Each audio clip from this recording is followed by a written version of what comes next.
Hey, hey, hey. This is Dr. Jonathan Shepard.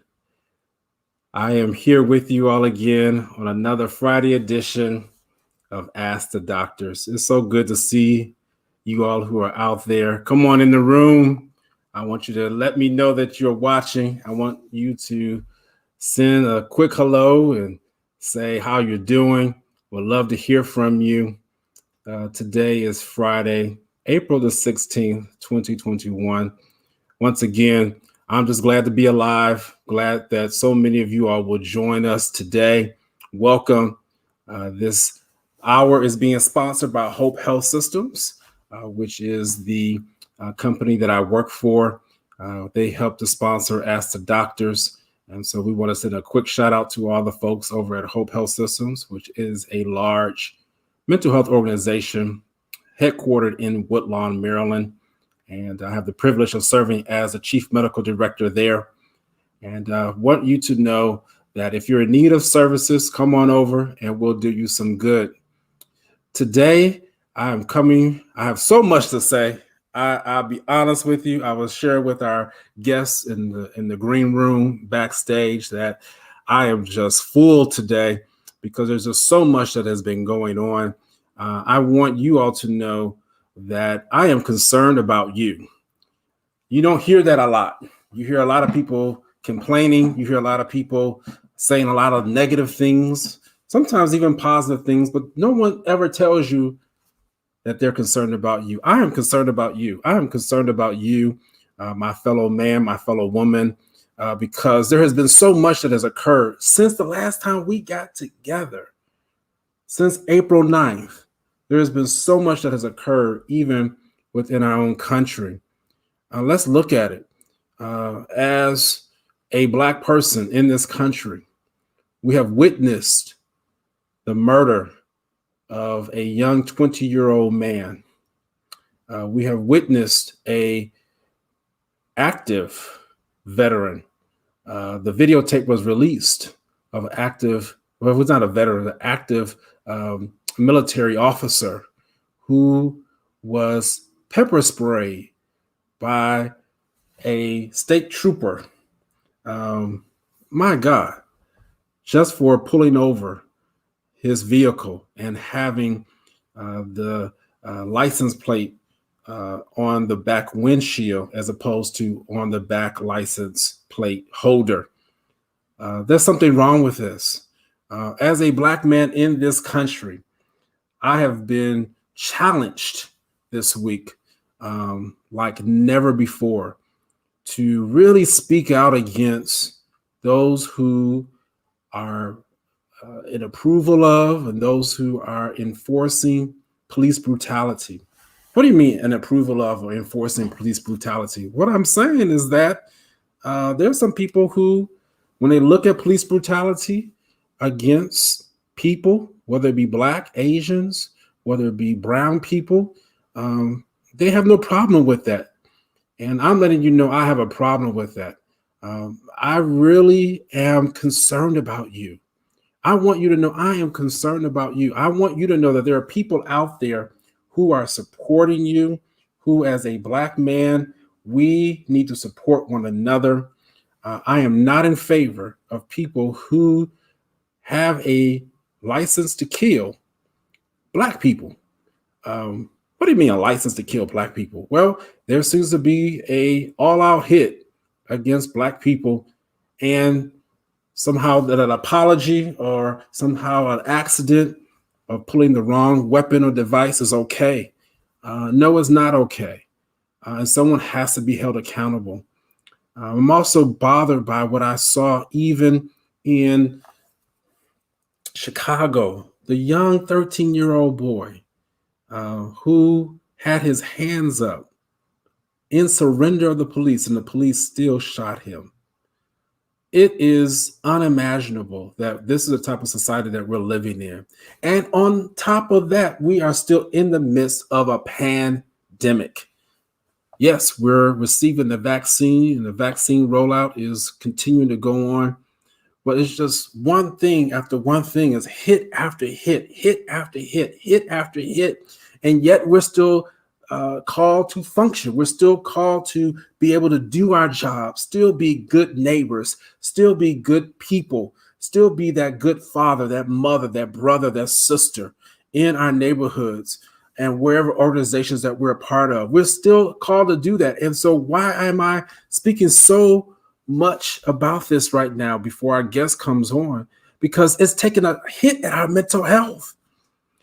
I was struggling this week. I'll be honest with you. I was struggling this week because of all that has occurred.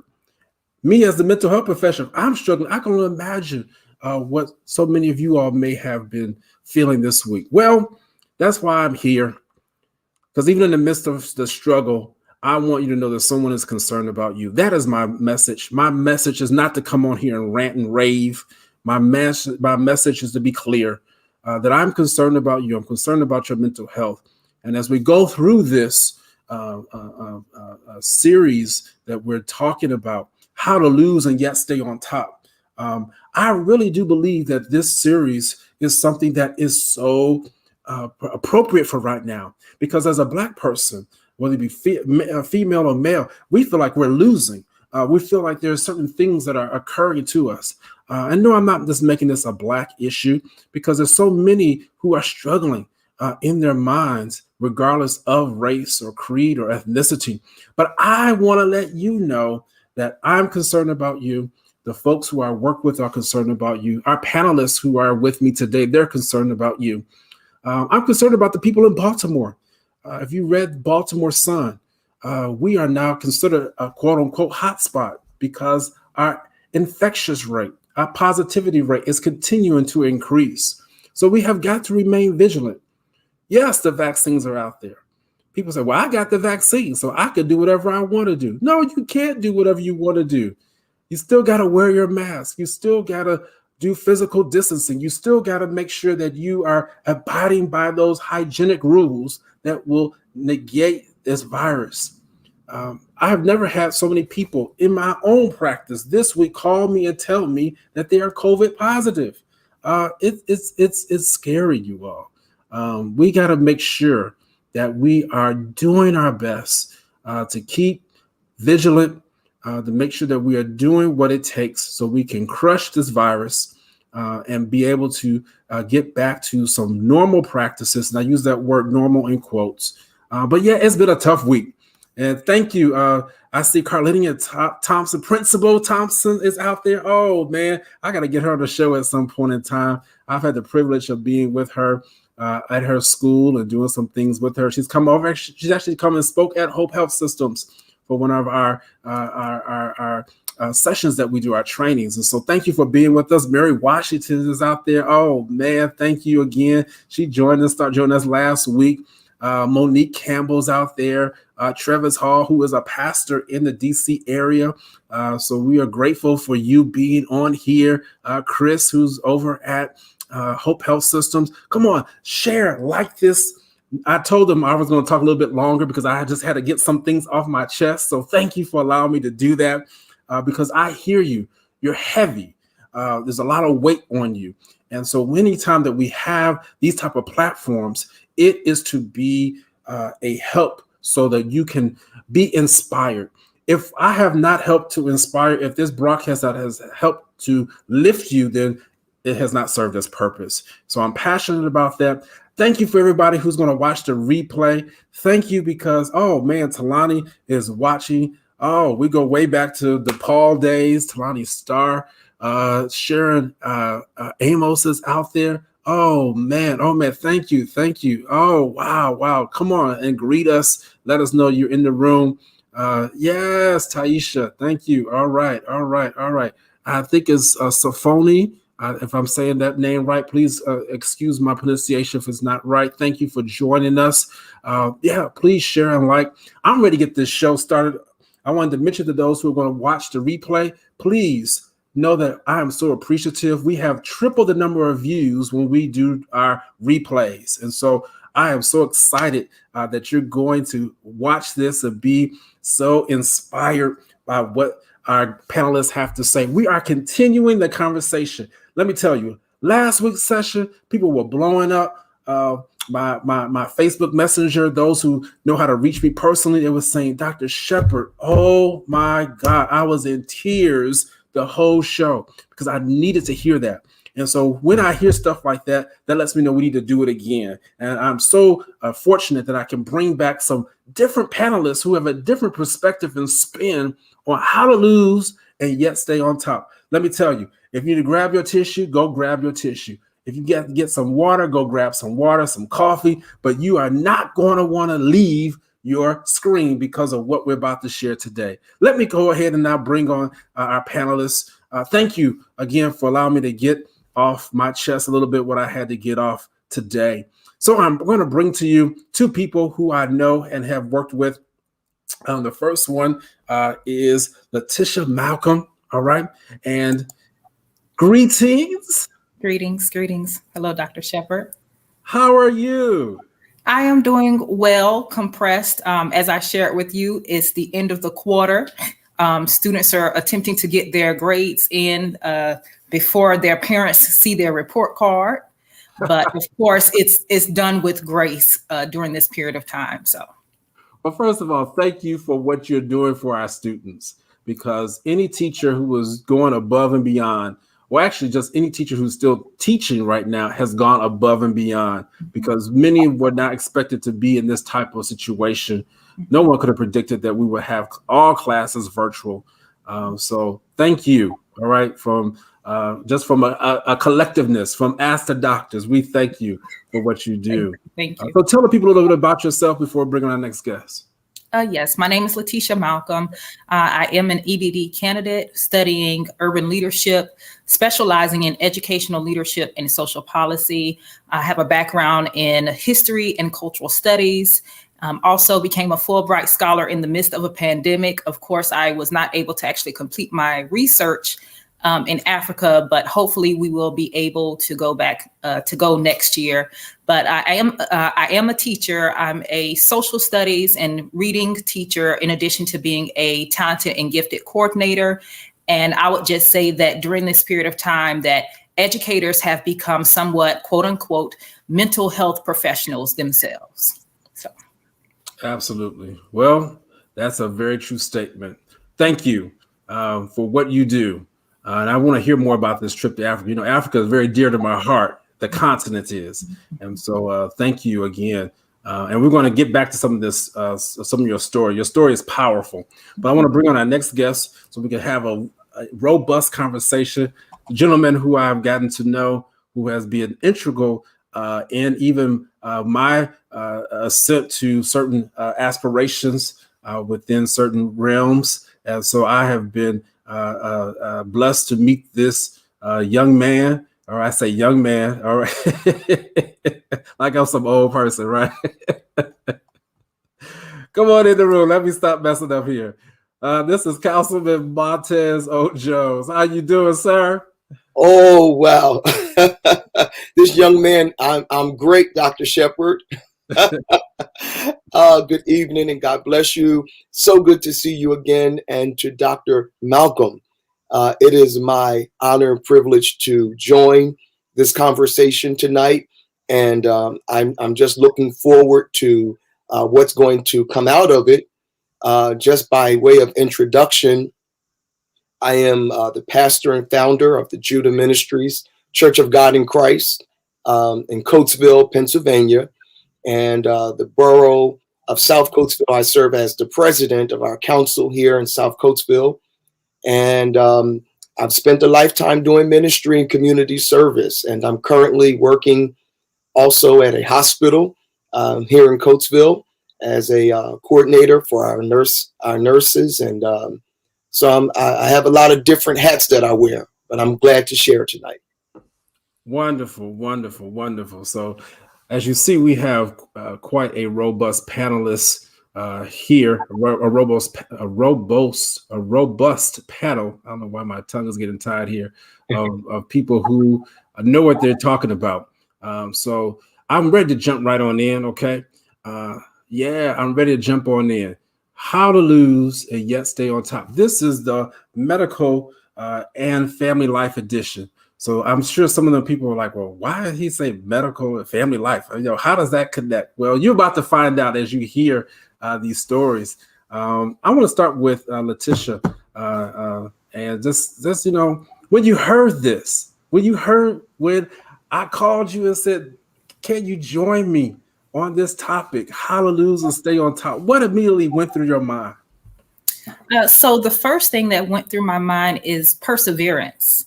I think that we don't recognize how resilient humans are, how resilient we are as Black people in America, how resilient people are even when they lose things. And when we think of losing, sometimes we think of those tangible things. But to be honest, those eternal things, those things that people don't see, I almost lost my mind. I almost lost my confidence. I almost lost my belief in myself, and among other things. So it was just the idea of persevering regardless of.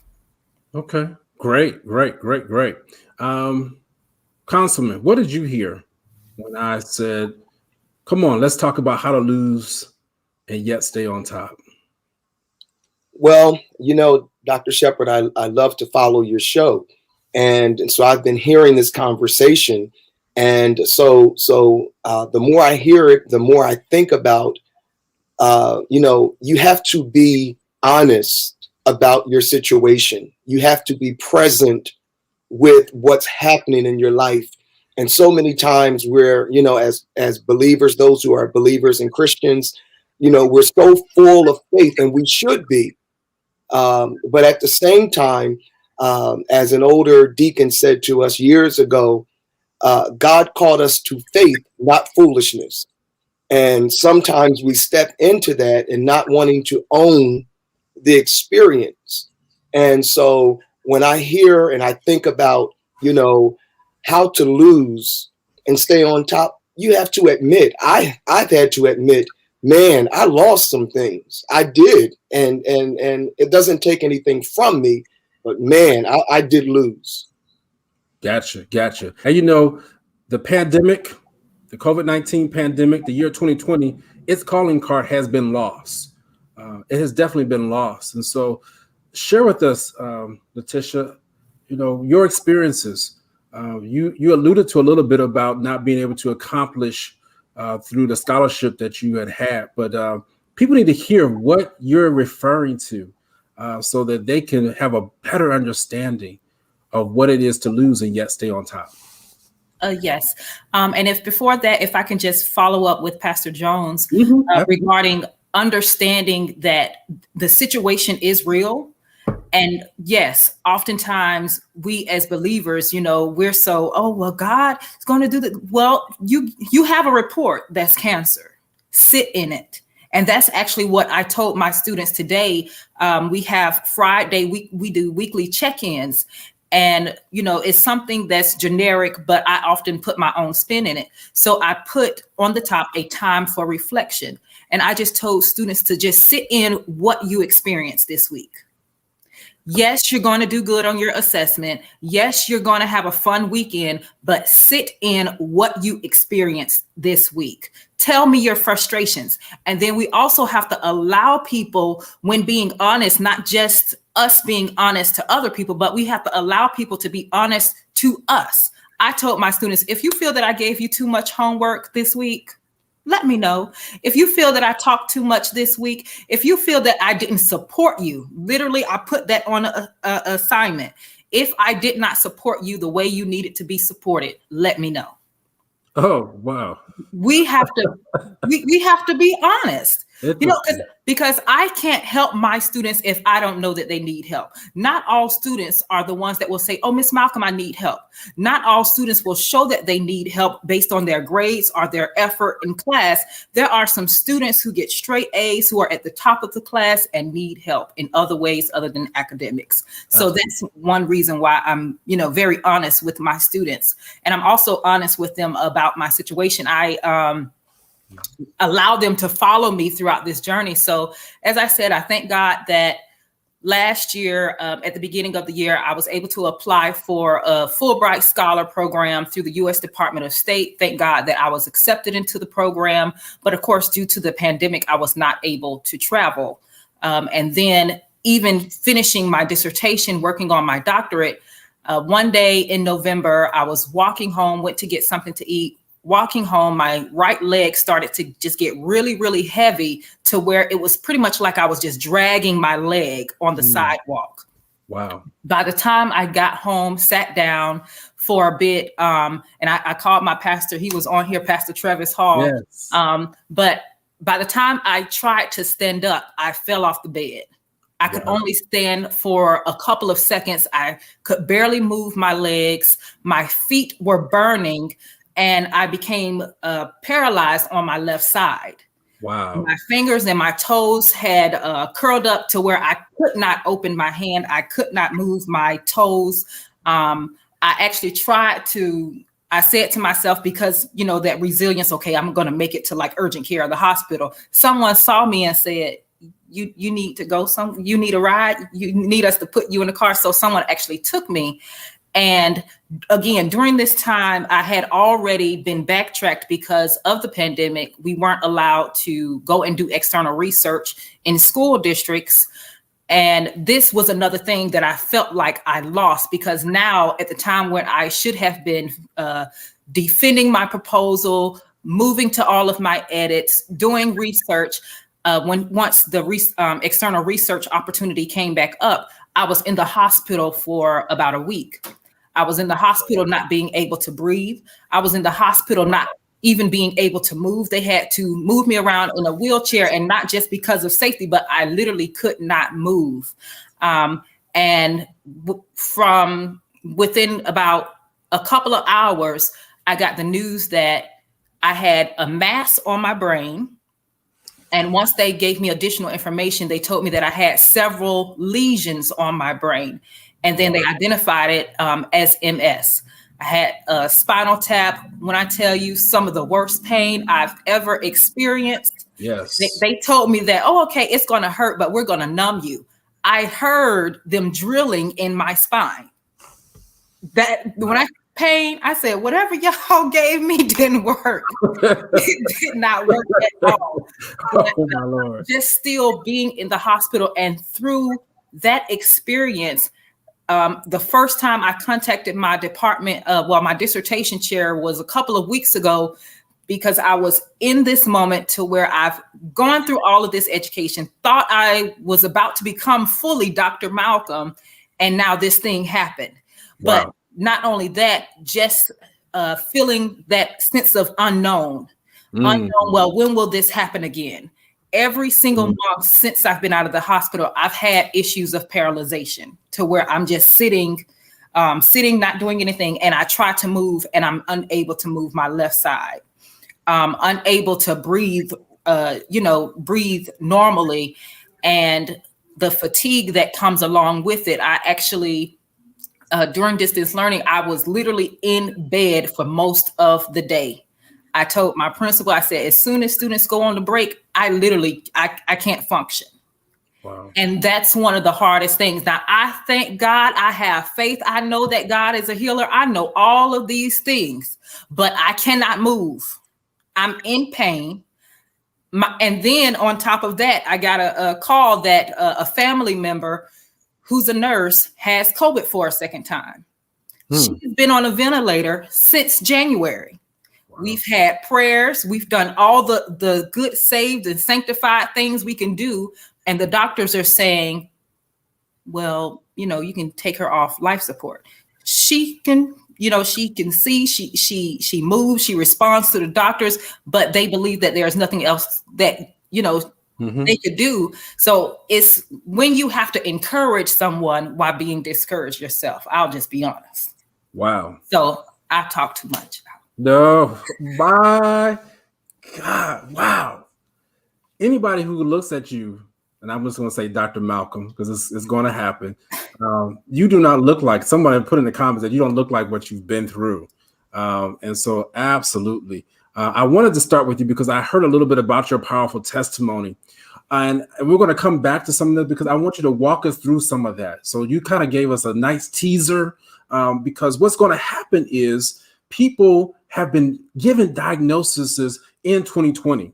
I know they have. There's some people right now who are watching, and it may not be a physical diagnosis. You might have been given a mental health diagnosis. You might have been given depression. You might have been given bipolar disorder, a psychotic disorder, anxiety, which is the number one disorder in our country right now and has been.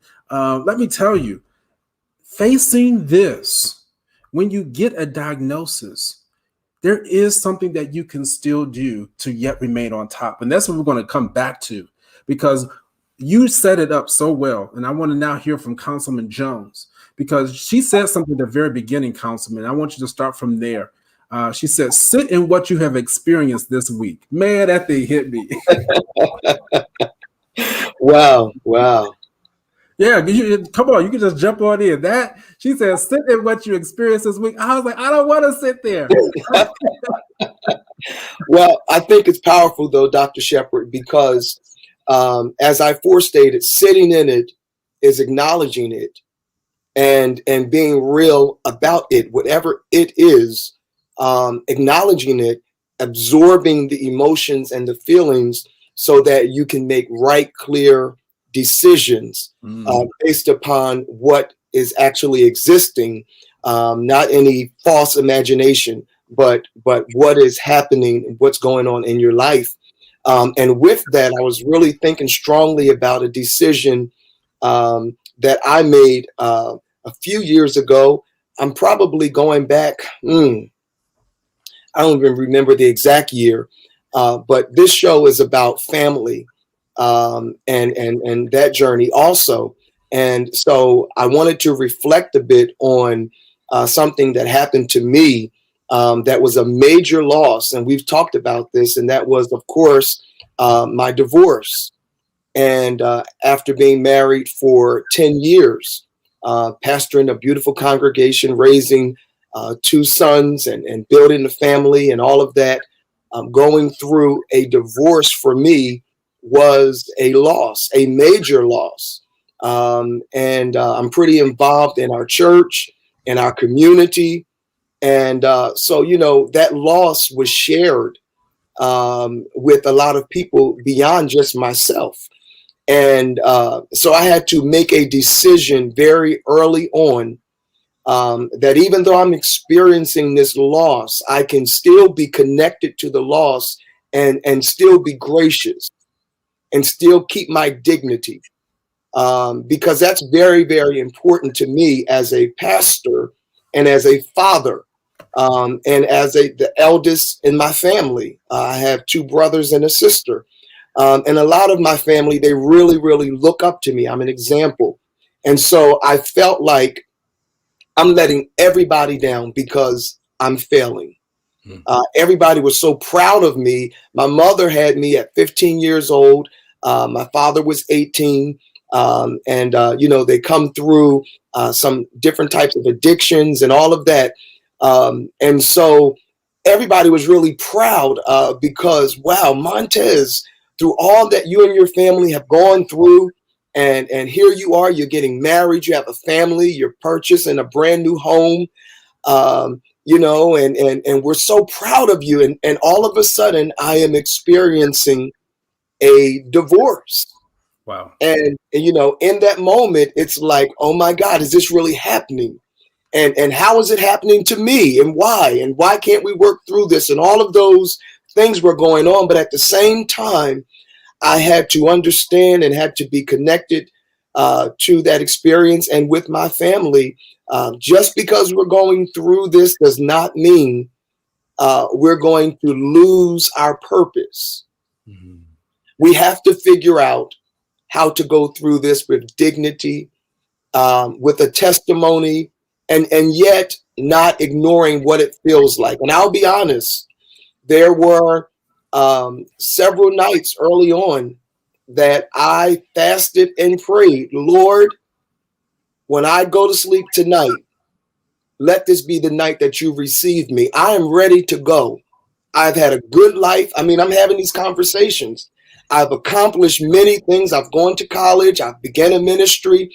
I've been nominated for Grammy Awards and won Stellar Awards. I've had a great life. Wow. I've had love. I know what love is. So, Lord, I'm good. Thank you for a wonderful life, but now I'm ready. Because I don't want to go on as a divorced pastor. Wow. I don't want that for me. Wow. And, I had to really check myself into some counseling. I found a bishop who is a counselor who really focuses on pastors and leaders and professionals who are serving in leadership roles in ministry and going through divorce, going through hard things like that. And I committed myself to that counseling. And I am here today because I was honest, about what I was going through. And the last thing I'll say about that is I did not try to hide what I was going through. And when I say that, it does not mean, I'm on Facebook, journaling Right. the world. Right. But I connected with those who I needed to connect with, meaning my local church, my siblings, my children. And as I was going through the different phases, I talked about it. I opened up about it because I wanted them to know I'm functioning, as you say, Dr. Shepherd, but I'm not okay, but I'm functioning. And we're going to get through this, and we're going to get through this with a testimony. But just know that I need y'all to pray for me today. And I'll just share this and stop. During that time, we were in the process of purchasing the home that I now own. But during that time, we were lease purchasing our home. And of course, after the time of the lease is up, if you're not ready to buy it out, you lose all the money you've put into it. Wow. And you have to vacate that home. And I was so determined. Now, listen, you done took my wife. My children are going through. My ministry is under attack. You're not about to take my house. No, this enough is enough. And I would literally work from 7 a.m. to 3 p.m. at the hospital, leave work at 3 and go work at a grocery store at 4 p.m. and work to 11 o'clock at night, just to maintain what I needed to do to get my credit and my money in order. And I would preach on Sunday, take off my robe and put on my uniform and go work at the grocery store. But I was determined, and it was the last day before they told me I was going to have to leave my home that I got a miracle, that I was approved for my mortgage. So wow. God is good. God is good. Wow. Oh, man. Let me tell you, both of you all have just floored me. I'm going to reset the room here. I am just loving these comments. I hope that you all can see why I've asked for these two persons to be on here. And let me just tell you, when I do a show, when I coordinate or produce, whatever the word you want to use, I ask the people that if there's a moment of transparency that you want to share, please do so.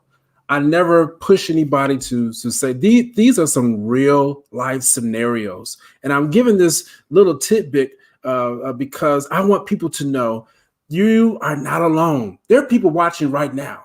There are people who will watch this because of the economic issues that they're going through. Yes, they may not have the job or the title as you do, Councilman Jones or Pastor Jones, but they have that title as father. They have that title as leader of their household, and they lost their job, or they're about to lose their home, or because of the economic despair that continues to ravage this country. And don't be deceived. I must digress just a little bit. I know that the stock market is roaring, rip roaring, as they say, but our people who look like me, a lot of them are still suffering. Economic disadvantage continues to be our plight. It bothers me that we live in a country where the wealth gap continues to expand, even though the stock market is growing and people are making money on various stocks and bonds and their IRAs and personal accounts. And yes, I understand all that, but that bothers me because I know there are people out there who have had that economic turn down. And yet, Councilman Jones, you have made it quite clear that you will leave your function as a pastor and put on another uniform. Man, I tell you, that sticks out to me. I'm going to go back now to Dr. Malcolm. There's so much I could say to that, but I want you all to say it. So let me just back out of here. Just want to kind of reset the room here. Thank you again for sharing about your diagnosis. And again, this was Dr. Malcolm's wish to share. No one pressured her to do this, but she wanted to share. So I want you to now go down a little bit deeper as to how did you handle that diagnosis and yet still stay on top to what we see today, sitting before us. We want to hear about what some of those steps are. Okay. And if I could just say this, you were talking about how you would put on the different, the uniforms, and that stood out to me. Sometimes we do have to take that uniform, that professional uniform, that put together uniform off, that put together presentation off to get what needs to be done. So that's amazing right now, especially during this time, as you mentioned, Dr. Shepherd, about the economic downturn.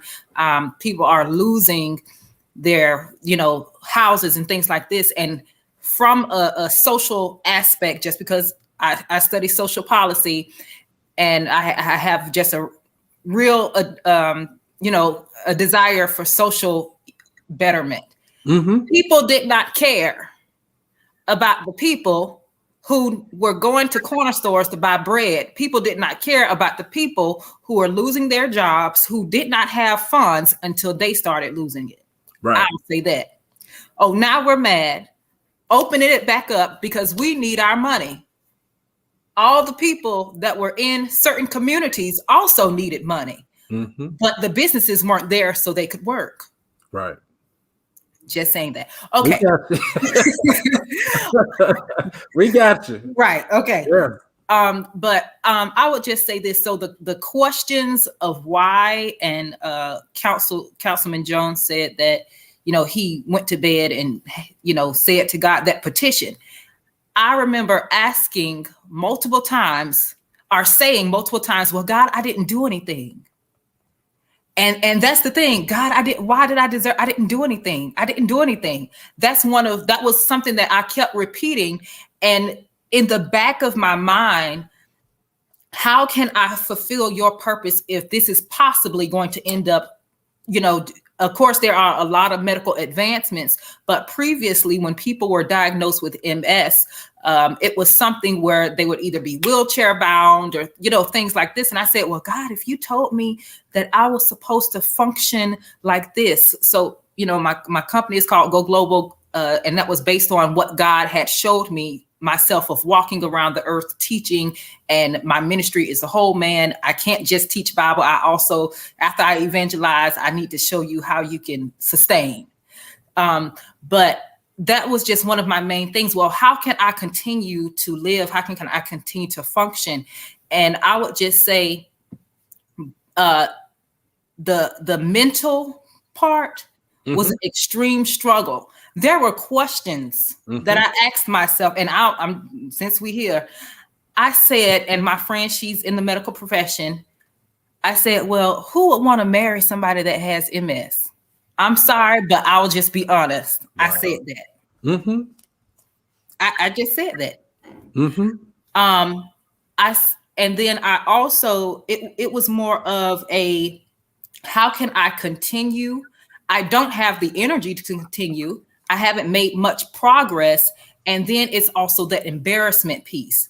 One reason why I always tell people that I'm a doctoral candidate, because I really don't want to be attributed to, oh, you're a doctor now, or where have you gone? Or have you progressed? Have you finished this? Are you done with chapter 1? Are you finished with chapter 5? And to let people know I'm in bed. Wow. That I have not progressed, even though I'm still working. but my work has gone from being able to complete 20 pages in a night to being happy with a paragraph. Wow. And that really takes a toll on my self-esteem and self-worth. If I'm not able to function at the level that I'm used to functioning in, and that could be academics. For some, it may be economic. For some, it may be relationship within families and things like that. But not being able to function at the level that I'm used to, or at the level that people assume that I'm functioning at.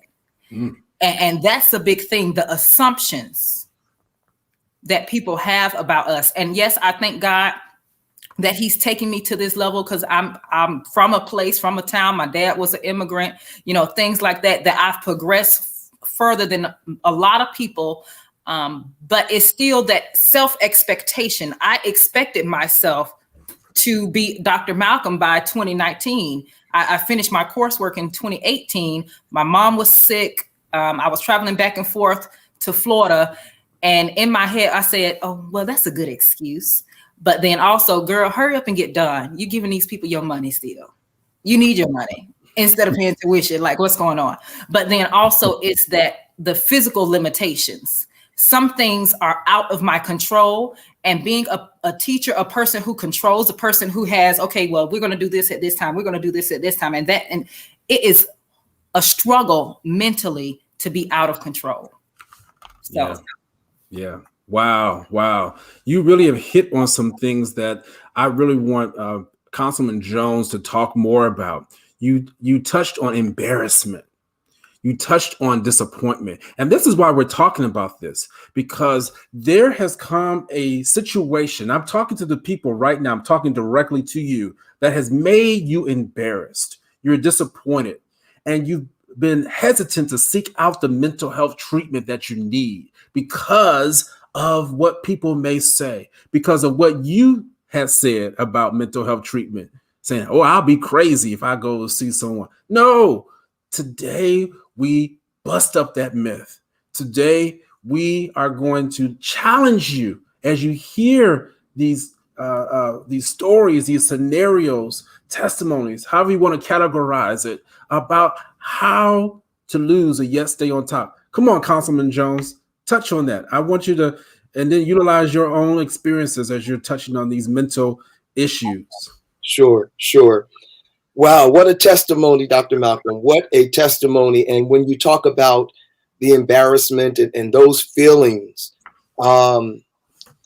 you've heard my testimony, so there was some embarrassment there, but let me just say this, I think I'm wired.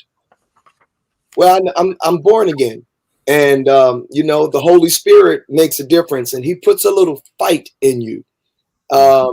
And through my way of dealing with the embarrassment was, I'm going to tell it myself.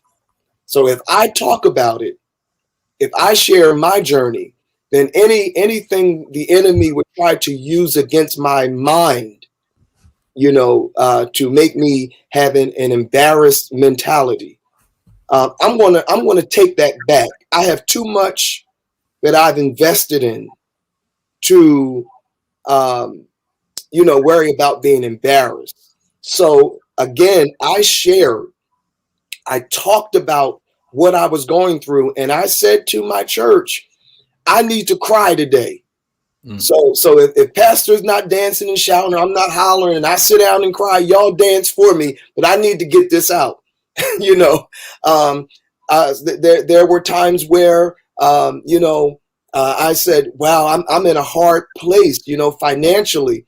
It's tight right now. And people literally would come through the grocery store and have to look twice, like, is that you, Pastor Jones? Ringing up groceries.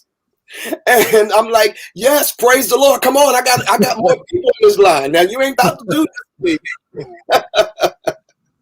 Wow. And so, I just got ahead of it, because I knew that if I didn't, I would give the enemy more ground, and I would really, really find myself in a place of unhealth mentally. Let me ask a question of you. Because you're saying something that I want you to dig a little bit deeper in. So, because everybody doesn't have that same faith inside of you. And so you're talking about getting ahead of something. I need you to speak to those people who can't do that. Mm-hmm. So many people cannot. They don't want to. So speak to those folks. Sure. So you know, I'm not Dr. Shepherd. I don't have the skill set that Dr. Shepherd has. But what I will say is, I had to count up the cost. Everything was on the line for me, you know, and I'm not saying that I always wanted to get ahead of it, or there were days that I wanted to be embarrassed. I wanted everybody to feel sorry for me. I wanted everybody to have my back and tell me all these wonderful things. But at the end of the day, none of those things paid my bills. And none of those things were going to keep my church together. And none of those things were going to keep my son off the streets. My son needed his father to be present. And my love, and this is powerful, my love for my son was stronger than my love for myself. Wow. And I knew that he wasn't connecting to God in a way that I was. And so it was more important for me to survive. When I resolved that the Lord is going to keep waking me up every morning, he ain't hearing those selfish prayers. When I resolved, and I know there was a lot of people praying for me. I know that. But when it settled within me, the Lord is not paying me any attention. He has more for me. And I accepted that when I knew that if I'm going to be here, I want to be here victoriously. I don't want to be here defeated. And so I did the work, and there's a great book, Dr. Shepherd, called Thinking, Loving, and Doing. Thinking, Loving, and Doing by John Piper and David Matthews. And that book is so powerful and it talks about strongholds, and it talks about mental health, and in comparison with the scripture, I believe it was in 2 Corinthians 10, where it talks about pulling down strongholds and the mind, casting down imaginations and all of that. That book really helped me to get a hold of my thought process and how I envisioned myself and my life. And I just wanted to share, while we were talking about that, Dr. Tony Campolo does a teaching, and he talked about one day, and this is for the educator in the room, he talked about standing up in front of his class at the University of Penn, and he asked one of his students, how long have you lived? And the student said, oh, well, I'm 21, so about 21 years. And Dr. Campolo said, no, that's not what I'm talking about. And that's not what I'm talking about. Dr. Campolo went on to say, well, let me tell you about an experience that I had. When I was a kid, I took a trip to the Empire State Building. And when I got to the top and got off the elevator and stood out there and took in the enormity of what was before me, that was a moment. And he said that moment was something he never could shake. He could never forget how he felt in that moment. And so he began to go on and talk about, it's easy calculating age, but it's much more difficult quantifying life. Life is really made up of moments. And so when I think about that, and I think about my journey and my struggle during that time, I knew that I needed to make some moments happen. I needed some moments. I could not worry about life. I needed to make moments, because that's what's going to get me from where I am to where I need to be. And it was some hard decisions, but one of the things that I did, I really started blessing myself. I started honoring myself, because I had never done that. I love to one of my strong skills or qualities is I love to give gifts. I love to cook meals. I love to surprise my family. I love to honor those who are a part of my life, my ministry. It's nothing for me to get up on Sunday and say, Sister so and so, come on up to the front. I got a necklace for you this week, or Deacon so and so. I know your legs have been hurting. I got this new device that helped leg pain, and they're like, Pastor, why? Because I love to do that. And so for me, I said, you've been blessing everybody else, and right now you're hurting. You took care of your mother. You honored your mother through her hardest seasons. You took care of your siblings. When our parents were in their addictions, you sacrificed so much for everybody. And now, you're going through this divorce. You're heartbroken. You're sad. Your dreams are shattered. What you hope for is not going to happen with your wife that you married. None of these things are going to happen. This is a good time for you to bless yourself, because guess what? During that time, my mom fell in love with a man who's now her husband. She moved on, and I'm thinking, man, I'm happy for her, but wow, I'm glad she's good, but she don't need me now. What am I going to do? There's a void. My son is grown, and he's in love with someone, and they're having children, and here I am sitting in my home alone, feeling all of this. So I started everything that I was doing for everybody else, I started doing for myself. Wow. I started honoring me with gifts, honoring me with trips, honoring me with weekends away. And those are things you have to do. I'm just sharing this with other people that might be in that place. Take care of yourself. Do what blesses you, what honors your spirit. And don't feel bad about taking care of yourself, because when you don't have others to do that, and you're not receiving what you need, you will crash. Wow. Or go through that mental unhealth, and so I don't want to talk too much. Oh, this is wonderful. This is wonderful. This is wonderful. I see us being able to now land this plane. You all took off.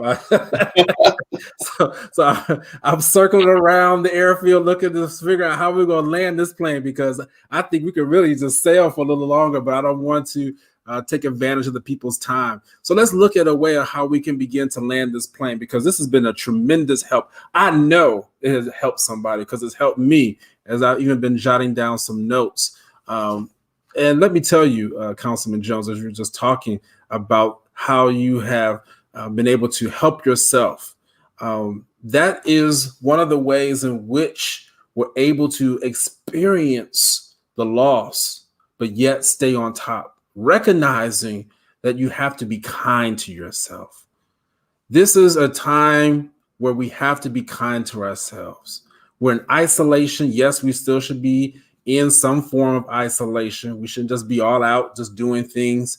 But yet in that time of isolation, we must be kind to ourselves. So Dr. Malcolm, and I know you want us to call you candidate, but again, this is my show. So I'm going to go ahead. I'm just going to go ahead and call you Dr. Malcolm. But I want you to talk about now steps to recovery. All right. I want us to help land this plane. I want people to, again, hear a little bit about what your next steps are in the recovery process from getting this particular diagnosis, and yet what we want to see, well, at least tell us when to expect you to graduate, and how all that process is coming about for you. Yes. So my prayer is December this year, prayerfully now that schools are opening back up to external researchers. So I intend to do conduct my research, finish it prayerfully. The doctors have mentioned that, okay, you'll have seasons of remission, and I'm praying that remission comes soon so I can function a little bit better. And I'll just say this, when it comes to recovery, and this may be a bad connection, but the first thing that I thought of was about forgiveness.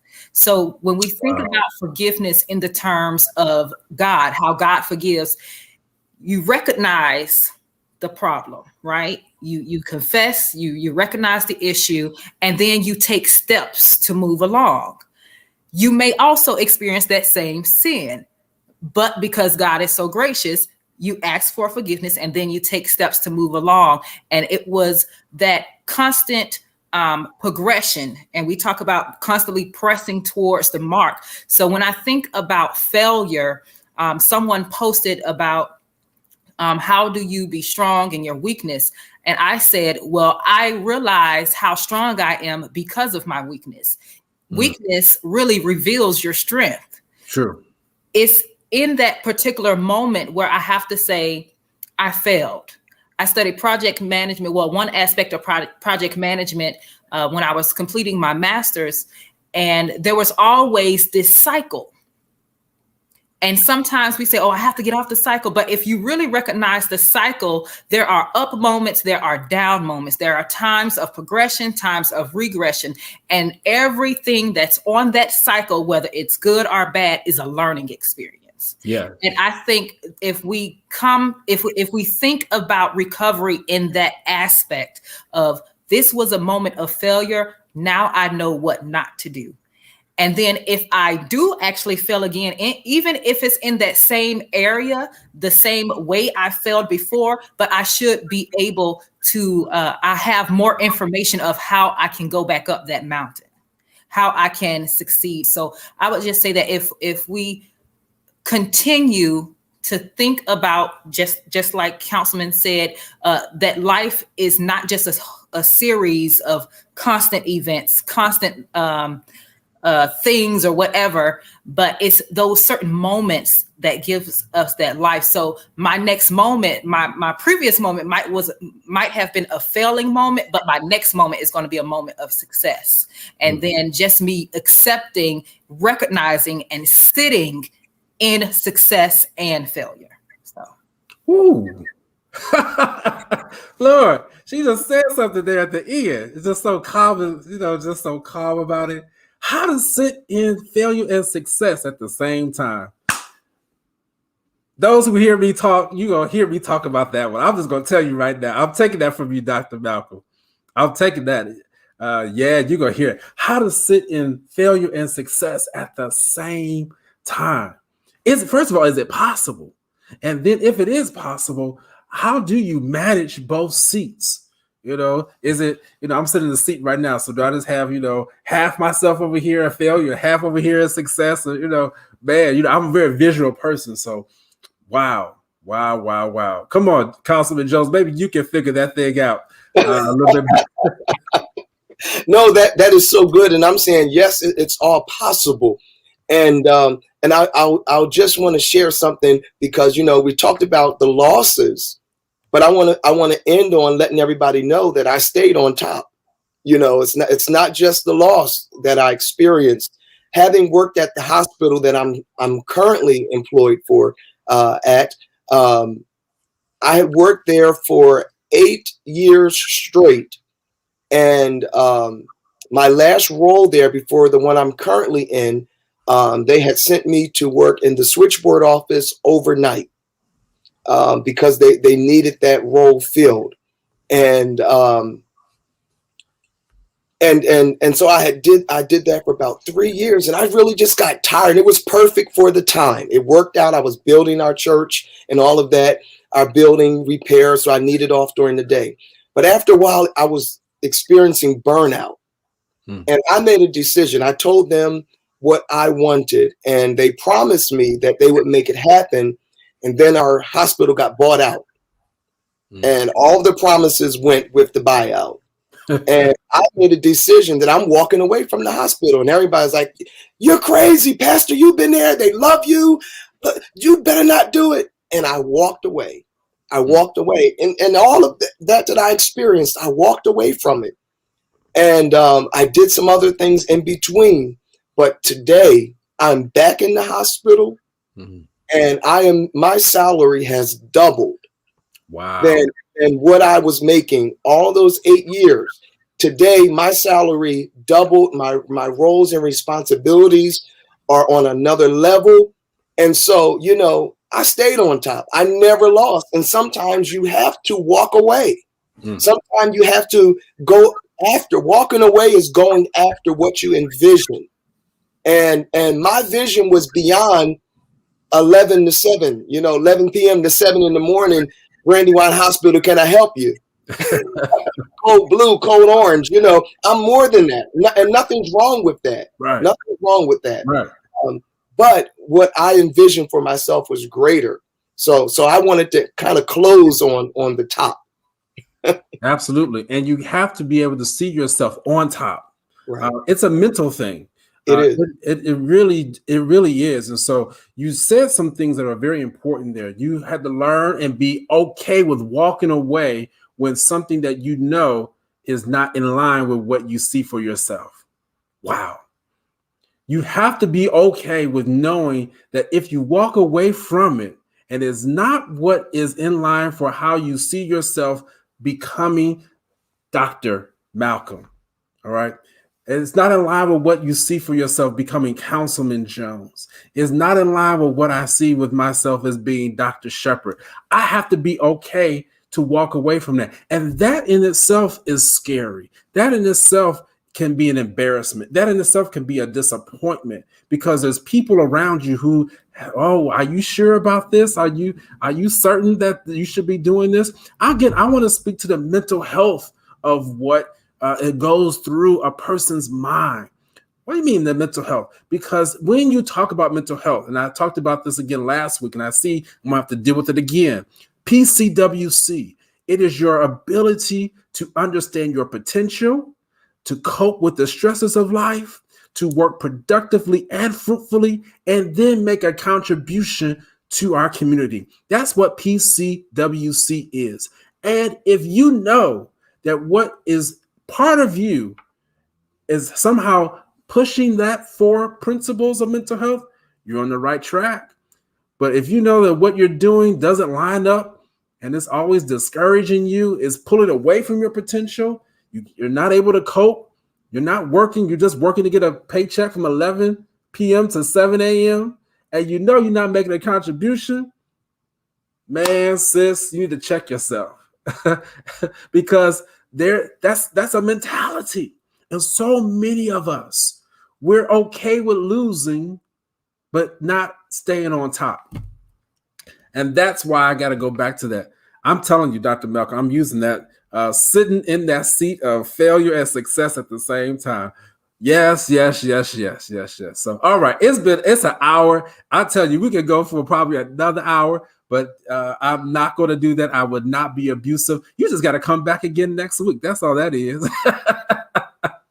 I love it. I got some wonderful analytics from our folks at Hope Health Systems saying our viewership continues to grow organically. We're not paying for ads. We're not doing those things that you got to do to boost your ratings. It's just organically. And that's what we want people to do. Reach out. Let people know that we're here. 6 o'clock p.m. Eastern Standard Time, 5 o'clock if you're in Central Standard Time, or 3 o'clock or on the West Coast. And we have people followings in all 3 of those time zones. And even I plan to get some folks in the Mountain Time Zone, and even internationally. We've had people across the waters. We've got to be able to share this platform because there's so many people, as I started out today, who are battling and need to know that there are people who have made it through, like a Dr. Malcolm. She did not allow the diagnosis of multiple sclerosis to stop her from continuing. And there's women out there who are saying what she said. I didn't touch on it, but I'm going to touch on it now. Who said, what good am I in a relationship because of me suffering what I'm going through? Again, that's a mental thing. All right. Dr. Malcolm, you look wonderful. All right. People would not have even known what you were going through. Yes. So I guarantee you there's a glow about you. All right. Now I'm trying to behave now. All right. Because as you shared your transparency, and I just got to be real with you, there was a sense of passion that I just sensed from you. Councilman Jones, honestly, as you shared and told people about how you had to change from uniform to uniform, to be able to say that without taking a hesitation or a breath, that tells me that you have that confidence to let people know that, and going through what you went through. Man, this has been a wonderful enjoyment for listening audience. Please share, please like, please give some hearts. Thank you for joining us. Man, I see some people on here I haven't seen before. Diane McFadden. Yes, Sarita Watson. I believe I've seen you before. Yes. I think she's from Pennsylvania, isn't she, Councilman? Yeah. Judah. Yeah. I see. Yeah. Valante Haskins and Pamela. Just want to give some shout outs to people. Thank you so much. Hope Health Systems. That is the corporation that I work for that sponsors this particular show, Ask the Doctor. Has been doing it for over a year now and not tired, just growing week by week. Let somebody know I'm here 6 p.m. every single Friday dealing with the topics that are going to help you mentally and emotionally. Hope Health Systems, you can reach us at hopehealthsystems.com, or you can call us at 410-265-8737, and we do get referrals. If you're in need of mental health services, you don't have to live in Baltimore. We can help you to find somebody in your area. 410-265-8737. We'll do you some good. Panelists, please stay on as we get ready to end and close out. Let me just ask real quickly, where can people find you, Dr. Malcolm, if they want to follow you and your organization? Yes. So my Facebook page is just Letitia A. Malcolm, and my business page is Go Global Education LLC. All right. Wonderful. And I love how you said just walking around the globe teaching. Oh, man, that's that stuck with me. I saw that. Go ahead, Councilman. All right. Of course, you can find us on Facebook, Montez O. Jones, and our website is myjudafire.com, myjudafire.com. All right. Wonderful. So thank you all so much. Please enjoy the rest of your weekend. Please be safe as you're gathering, whether it be for a family function, whether it be if you're going to a church on a Sunday, whether it just be going to a restaurant. Be careful. Please continue to wear your mask. For those of you who are traveling, please continue to abide by all the CDC guidelines. And yes, when your turn comes around, I'm going to go here before I end. It's time to get the vaccine. Yes, it is time to get the vaccine. I'm not going to touch the whole J&J issue. Just know that in our field, be thankful that we have people who are watching to make sure that even in the minuscule number of people, 6 out of 7 million people, I mean, you can't even beat those odds. I mean, your odds of getting struck by lightning are greater than that to get a blood clot. But anyway, we'll come back and do a whole show on just some of those issues, because we want to let some of these things play out. But my point is, when it comes time to get the vaccine, it's time to get the vaccine, you all. And if you haven't seen other shows where I talk about the myths as to why to get that, go back. You can go to my YouTube page and look at some of those shows, and you can really be educated on how we are to get over and move beyond this pandemic. All right, enough said. Thank you all so much. Enjoy your weekend. Appreciate you so much. Thank you, Dr. Shepard. God